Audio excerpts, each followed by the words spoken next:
Yolun boyunda çiçek beyaz, umut verir bize ilk yaz, umut verir bize ilk yaz.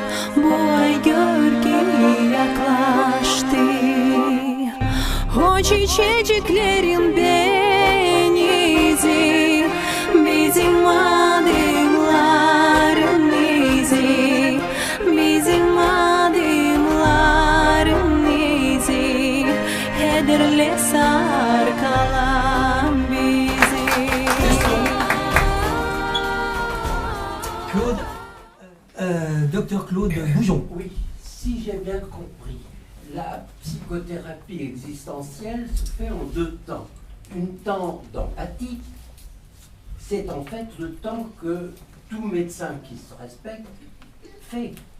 Quand il s'adresse à un patient et qu'il passe plus de 5 minutes avec lui, il rentre en empathie avec lui. La seconde partie, c'est la partie didactique dans laquelle vous entrez dans son délire en l'exagérant, en le rendant ridicule. Et c'est comme ça que vous arrivez à lui prouver que ce qu'il pense est ridicule. C'est bien cela. Absolument. Merci. Mais pas toujours, ça ne fonctionne pas toujours. Oui. Là, il faut faire preuve vraiment de beaucoup d'humilité. Ça ne fonctionne pas toujours. Mais de toute façon, le système de l'âne de Buridan ne fonctionne pas mieux non plus. Donc dans l'ordre, vous avez raison, c'est d'abord en priorité l'empathie et la technique. C'est voilà. ce que fait tout le monde. Voilà. C'est ce que font les amis, les conseillers, Oui, etc. et les amis aussi.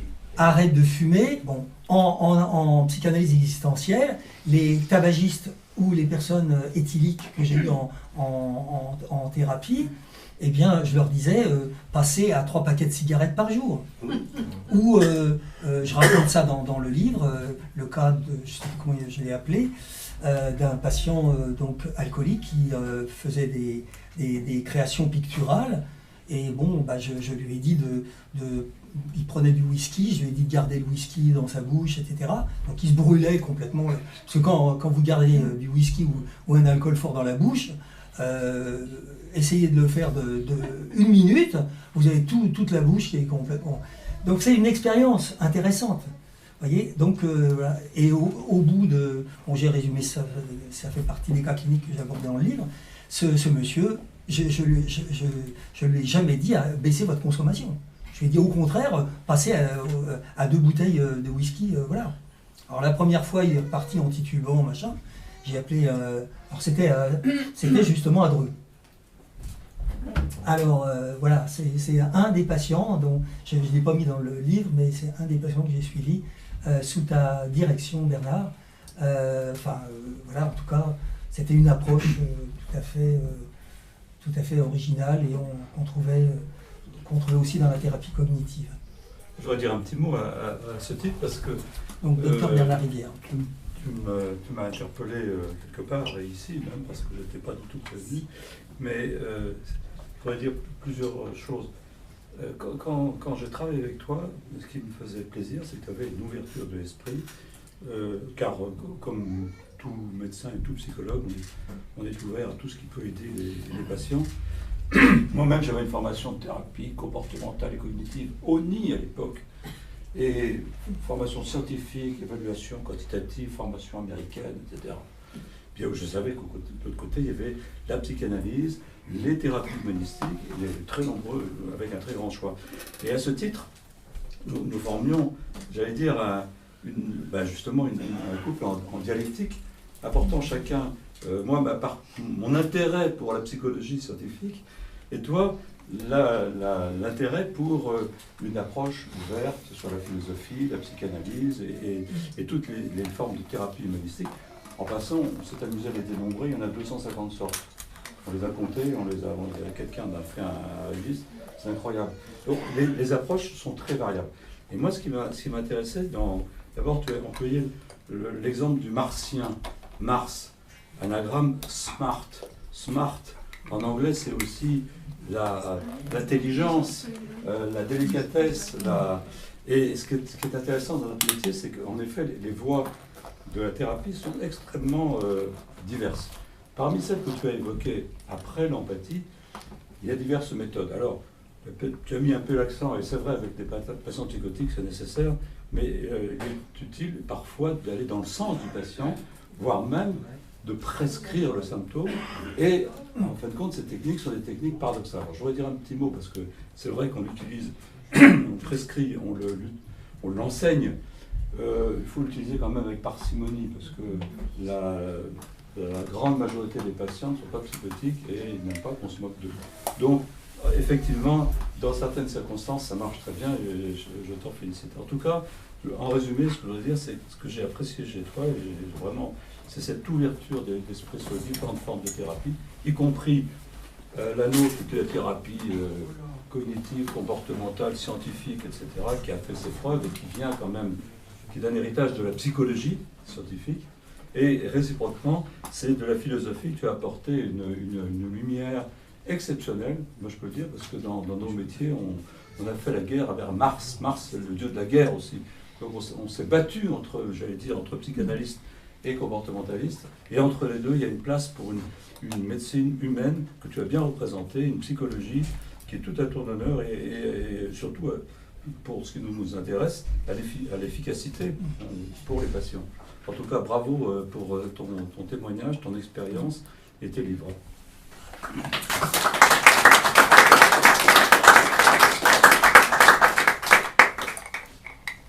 Claire Piolet, avocate. Moi, j'ai juste une question par rapport au thérapeute que vous avez été pendant plus de 40 ans. Et je pense à monsieur aussi. Vous avez vu pléthore de patients qui, pour la société hors les murs, pourraient paraître malades et que vous avez accueillis, rééduqués ou en tout cas soignés. Et quels sont les moyens, je pense que l'un et l'autre, vous ne pouvez pas les compter, et forcément. Mais comment est-ce que vous percevez ce retour? Vous avez cité tout à l'heure, je les ai revus dans le dispensaire où ils m'ont envoyé un mot, etc. Comment est-ce que vous percevez, de votre point de vue de médecin, thérapeute, ce retour d'expérience? Alors, peut-être que auquel vous avez largement contribué, certes, c'était votre métier, vous les avez amenés, vous avez en tout cas souhaité les amener à cette conclusion, ou à cette résurrection, entre guillemets. Et comment vous percevez ce retour des mois, des années après, avec un mot, une visite voilà, comment vous percevez ça? Comment vous le sentez? Est-ce que vous l'espérez déjà? Et comment vous le vivez quand ça arrive? Moi, je répondrais simplement en un mot, la reconnaissance. Oui. La reconnaissance. Et elle prend des formes différentes. Je pense à un jeune couple aussi, dont je raconte l'histoire dans le livre. Ils avaient 22 et 23 ans, ils sont venus me voir et j'ai pratiqué, ils avaient des problèmes de sexualité, 22 et 23 ans, oui c'est ça. Et la reconnaissance, elle s'est manifestée d'une façon curieuse. Je les ai vus en 3 séances, je leur ai dit, je vous interdis d'avoir des rapports sexuels. J'ai fait une ordonnance, je vous demande de faire, je vous prescris de faire des massages, hors des massages du cou et de la tête, mais absolument de ne pas toucher les zones sexuelles. Donc ça s'est fait en 3 séances, parce qu'ils passaient à Dreux. Ils passaient dans la région pour seulement 1 mois. Et je m'en souviens vraiment, et ces jeunes, un jour sont arrivés très en retard, c'était la 3e séance, ça s'est passé comme ça, enfin je raconte ça, la jeune fille a fait cette prescription, elle a fait des massages, etc. Et au bout de on va dire 10 jours, le jeune homme s'est senti émoustillé, si je puis dire autrement, Ils ont fait une chevauchée fantastique. Du coup, ils sont excusés auprès de moi à la troisième séance en disant, écoutez, docteur Laurin, je suis désolé, mais enfin, nous sommes désolés. Nous sommes arrivés en retard d'abord, et ensuite, nous n'avons pas pu suivre vos prescriptions. Et donc, en fait, les psychanalystes disent que l'interdit, c'est un peu vrai, l'interdit, ça provoque ça suscite le désir, et en 3 séances. Alors ça, je dois dire que la reconnaissance, c'est qu'un an après, j'ai reçu une lettre au dispensaire de Dreux, et le couple m'envoyait un faire-part de naissance avec nous vous remercions, etc. Nous vous remercions. Alors, pour répondre à la question de Claire Piolet, la reconnaissance, c'était nous vous annonçons la naissance de notre petite Laurine. À l'époque, en 83, il n'y en avait pas beaucoup des Laurines. Maintenant, il y en a plein. J'en ai eu beaucoup comme étudiante, etc. Bernard, le plus grand plaisir dans le travail, c'est en effet aider les gens efficacement. Ça, c'est notre base. Quand les gens vont mieux, on est content. Sur quelle base on est content? C'est aussi, moi je soulignerai plusieurs points, la liberté, retrouver la liberté d'être ce qu'on aurait pu être si on n'avait pas été malade. C'est se libérer des médicaments, parce que, bon, c'est vrai que pour la pathologie lourde, on ne peut pas s'en passer. Et toute la pathologie légère, c'est-à-dire le drame français de l'utilisation souvent abusive, excessive et préjudiciable des tranquillisants, des antidépresseurs. Mon objectif en thérapie, c'est d'aider les gens à se passer de médicaments.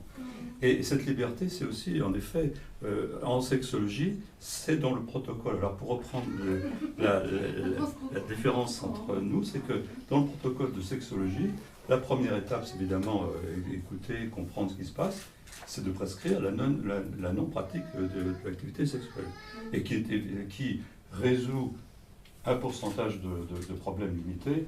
Il faut aussi passer à des techniques plus complexes pour régler des problèmes plus graves. Et effectivement, ça marche très bien.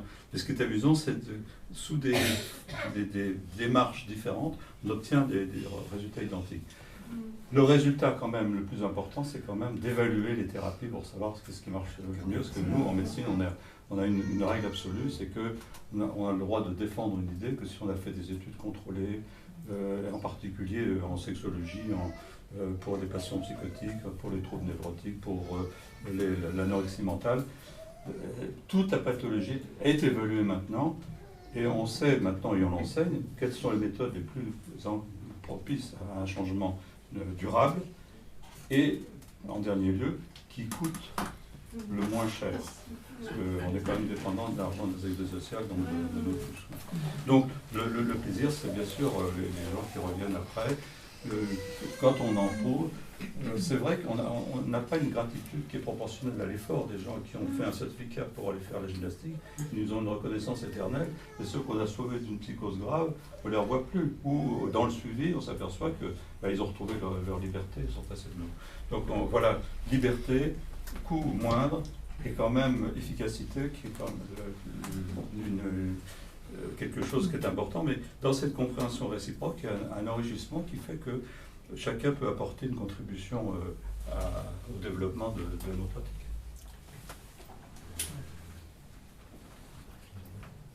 Les jeunes étudiants. Et tu n'as jamais essayé avec des malades de faire du théâtre avec leur délire, tous ensemble? J'allais, excusez-moi, du théâtre, et nous en avons fait avec Mireille Simon ici présente, et comme je l'ai dit tout à l'heure, elle a fait partie, elle a eu cette opportunité de faire partie de celles et ceux qui pouvaient créer. Et donc nous avons mis, je pense que vous pouvez peut-être dire un mot, Mireille, vous venez de petites minutes, parce que vous avez, pour répondre à la question de William, vous avez vous avez eu une expérience intéressante. Ça m'a sauvé, en fait. Voilà, je vous laisse la place. Et puis nous pourrons voir les créations picturales, les tableaux C'est pas grave, de Mireille. Merci Claude. Voilà.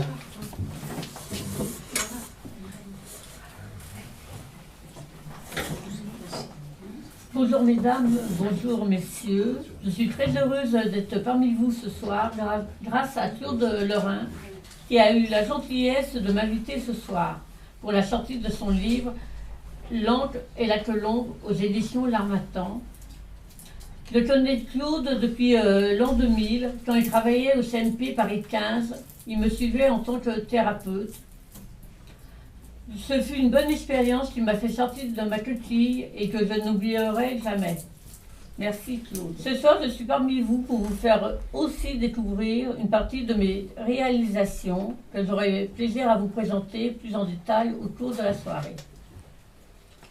Et pour finir, je suis ravie de vous retrouver et partager ce rendez-vous annuel avec vous et vous souhaite mes meilleurs vœux pour cette année, nouvelle année 2023. Merci à tous et à toutes. Bernard? Peut-être les jeunes étudiants quand même auraient la parole. Donc, non, moi je pense qu'il y a deux choses. Oui. Je pensais avec le collègue de Dreux qui est intervenu, c'est une question.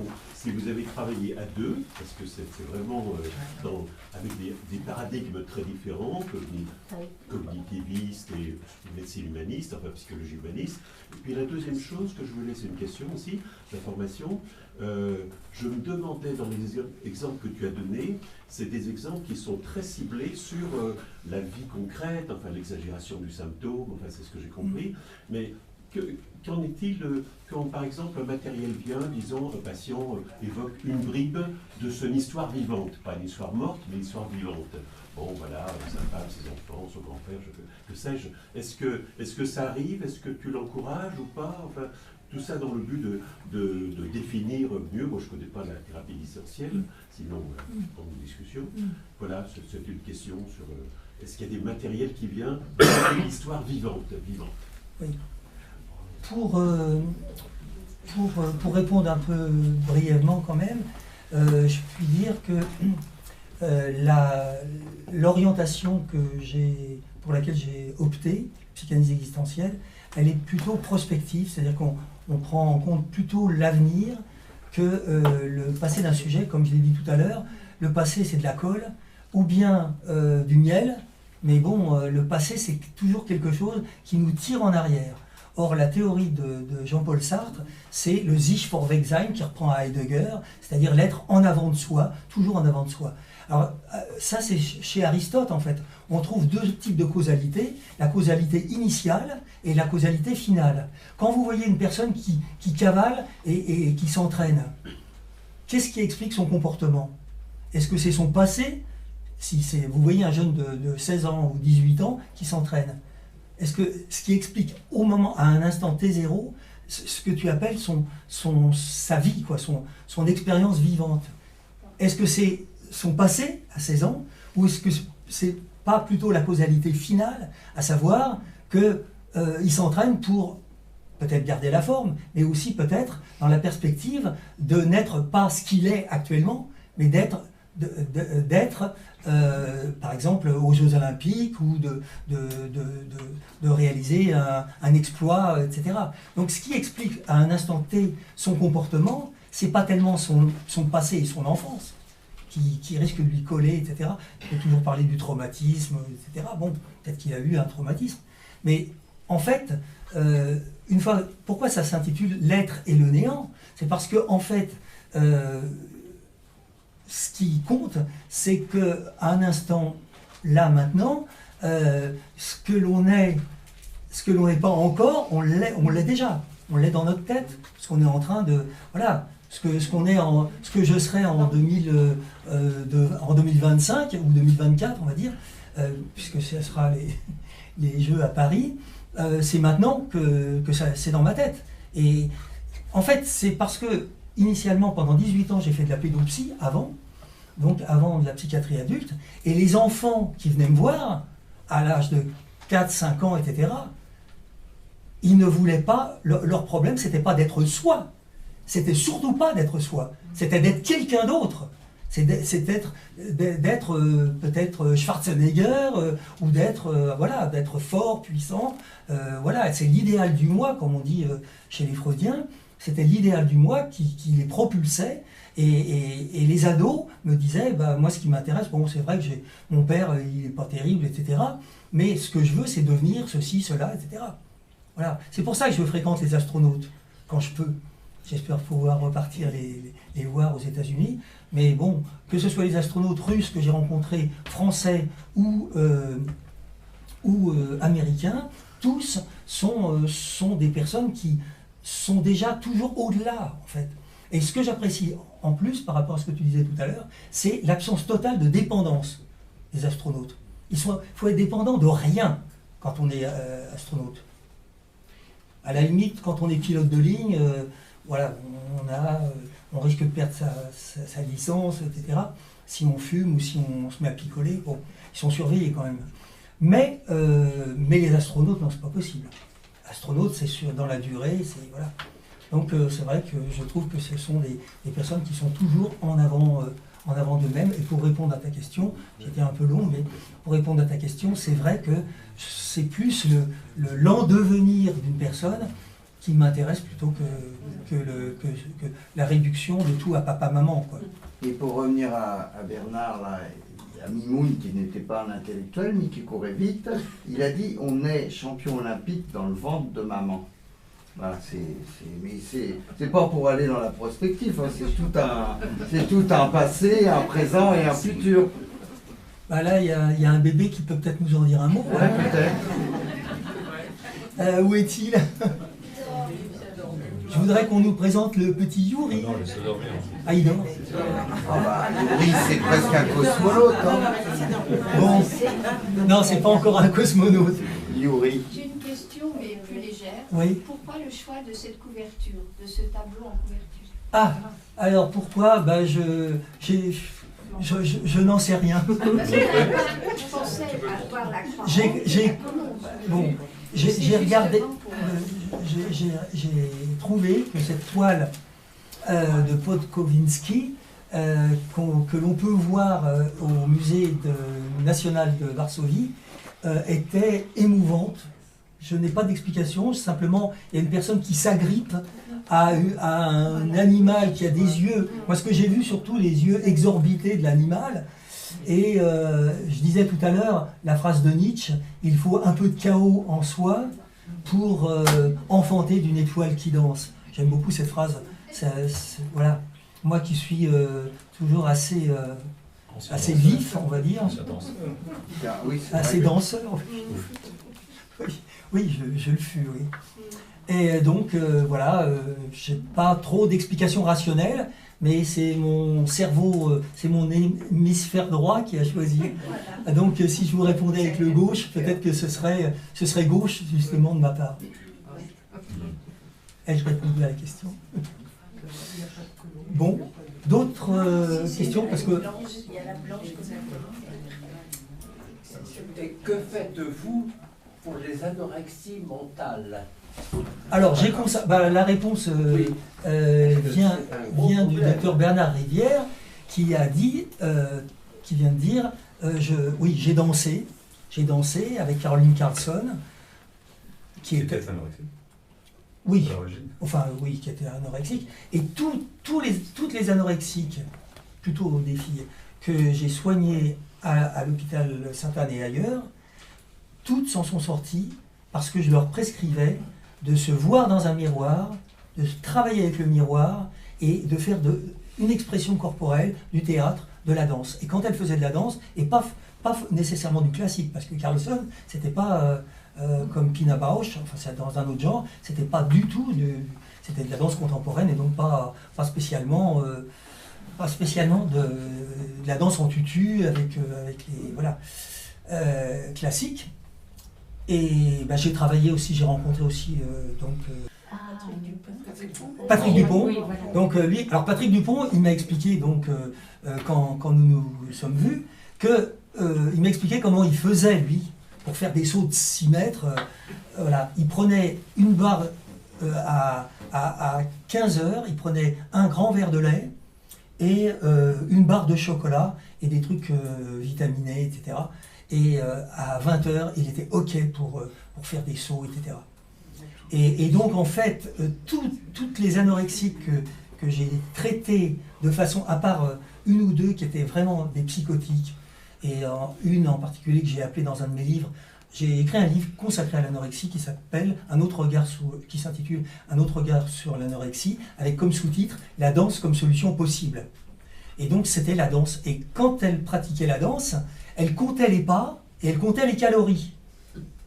Et quand on compte les pas, les calories, etc., on devient obsédé de ça, mais on passe du symptôme et on bascule du côté de la création. Parce que, en fait, comme le disaient donc effectivement le disent la plupart du temps les chorégraphes, on ne peut pas continuer à être anorexique et on faut surveiller son poids, d'accord, mais on ne peut pas être anorexique et faire une chorégraphie, même d'ailleurs simplement un enchaînement.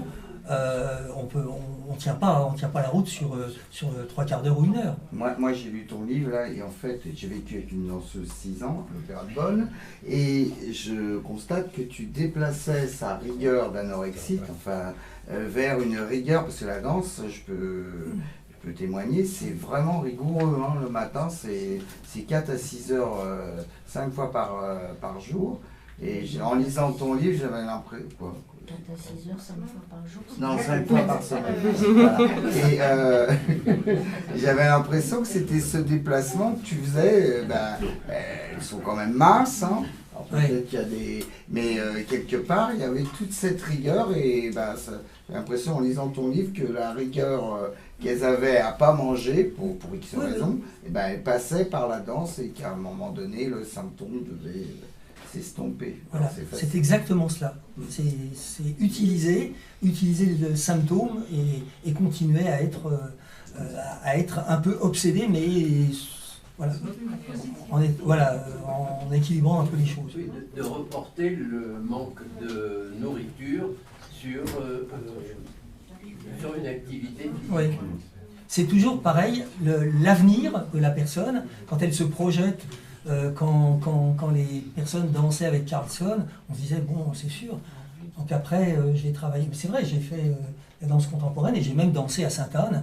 Les psychiatres disaient, mais le Lorrain, il danse, ça fait bizarre, quoi, c'est vrai. On me regardait, voilà, un peu... S'il n'y a pas d'autres remarques, questions, n'oubliez pas de voir les jolies créations. C'était pas dans le cadre des cafés littéraires et philosophiques d'ailleurs. Vous n'aviez pas participé à ces groupes. C'était des groupes à l'hôpital, c'était des groupes de 12. Oui. On se mettait autour d'une table et voilà. Et c'était la vie que j'avais en fait. Ouais. On jouait la vie. Voilà. Ça c'était du théâtre thérapeutique. C'est ça. En termes techniques, ça s'appelle du psychodrame. Et j'ai fort apprécié, ça m'a vraiment fait sortir. Voilà. Bah oui. Moi, quand je vous ai connu, entre l'input et l'output, vous veniez avec 2 cannes, enfin bon, avec quelqu'un d'autre, etc. Maintenant, vous êtes complètement autonome. Franchement, je vis seul et autonome. Voilà. Claire Piolet disait tout à l'heure. Voilà, c'est la belle reconnaissance, elle est là.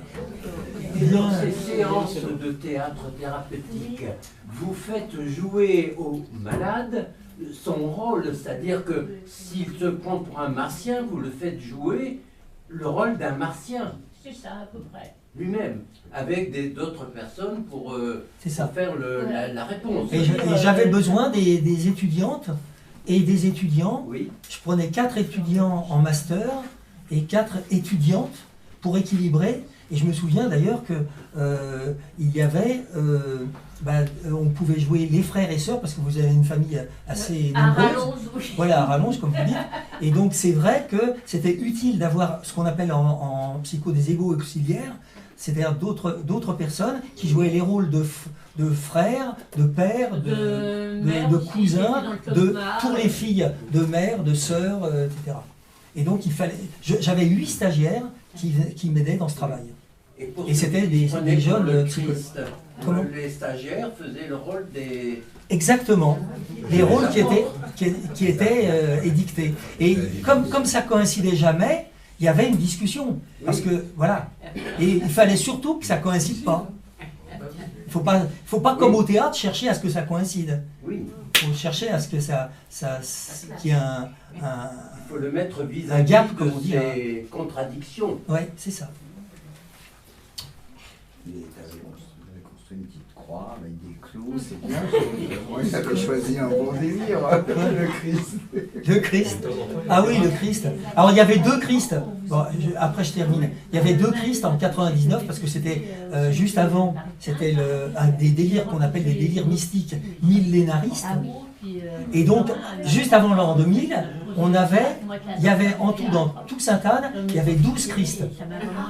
Et dans notre service, dans le service de Françoise Gorog, il y avait un qui prétendait être le Christ et un autre qui prétendait être le Christ. On les a distingués parce qu'ils en sont venus aux mains et ils sont battus en disant c'est moi le Christ, et l'autre répondait t'as vu ta gueule, et on a été obligé de les séparer. Il y en a un qui a foutu le feu dans sa chambre parce qu'il croyait que c'était comment ça s'appelle, la foison ardente. Le buisson Le buisson ardent. Et bon, voilà, ça s'est mal terminé. Alors, il y en a un qu'on a appelé Highlander, parce que c'était plus simple, et puis l'autre, le Christ. Et le Christ, alors pour terminer l'histoire, c'est une belle histoire. Un jour, j'étais dans l'église Saint-Séverin, et je l'ai vu, j'ai assisté à un gospel, et j'ai vu ce monsieur qui était en train de chanter Alléluia, etc. Et il avait cessé d'être le Christ, et il participait à un gospel. Et voilà, c'est comme ça que j'ai su qu'il s'en était bien tiré, parce qu'il ne dépendait plus de mon service. Voilà, c'est terminé. Merci de votre attention. Bonne année à tous et à toutes. On va maintenant passer au champagne et au petit gâteau. Bonne année.